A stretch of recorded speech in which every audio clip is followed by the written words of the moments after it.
Ассалаумағалейкум, барша қадірменді қазақ елім.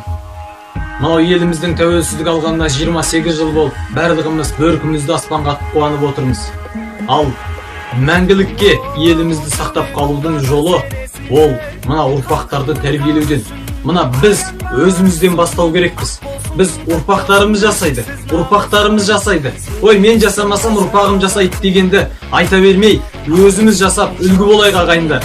Себебі алда келе жатқан мынау жаңа жыл мейрамында елімізден бәленбай миллиондап, миллиардтап теңгелеріміз шетелдің қалтасына ағылады, яғни Қытайға. Біз жауды өзіміз жанымызға шақырамыз, жаудың саудасын өзіміз өткіземіз. Және біз жауға ренжиміз, олар бізді басып алатын болды деп. Сол үшін біз өзіміз, әр отбасы өз үйімізден бастайық. Шыршаны сатып алмайық, тарту таралғыны алмайық. Ол таралғының бәрі, тартудың бәрі құры бір болмағыр қоқсықтан жасалып берген зат. Біз қоқсықты сатып алып ақшамызды беріп жатырмыз, ал елдер қоқсық беріп ақша алып жатыр. Ағайындар, сол үшін еліміздің бәленбаймың шыршаны қидырмай, бәленбаймың жастың тамырын қимай, ол қаншама жылдар бойы өніп келді. Біз оны қиғанда Құдай бізге берері жоқ, Құдай бізден алмаса бермейді. Сол үшін Аяз атадан алған сыйлықтың орнына біз ауылдағы қарттарымыздан, абыз қарттарымыздан батаны алайық. Біз батамен елге көрер, жаңбырмен жерге көрер дейді. Біз жердегі көкті қиып, одан біз марқадан таппаймыз.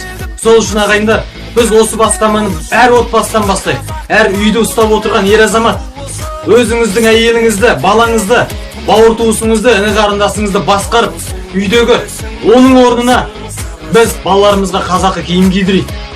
Біз әр отбасы бір-бірімізге тарту таралғы сыйлайық. Ренжіткен көршіміз болса кешірім сұрайық.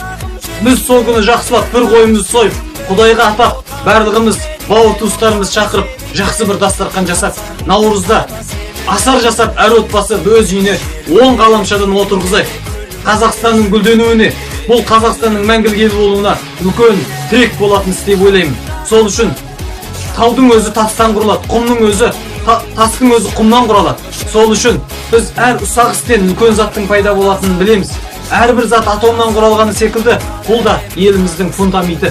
Сол үшін ағайындар, барлығымыз отбасымызға береке бірлік болсын, өнімді тірлік болсын. Болмағыр бір шетелдің бізге жасап берген әрекеттерін қайталап, ақымақ болғанша осындай жақсы істі қайталап, біз ер азаматтығымызды сақтап болайық.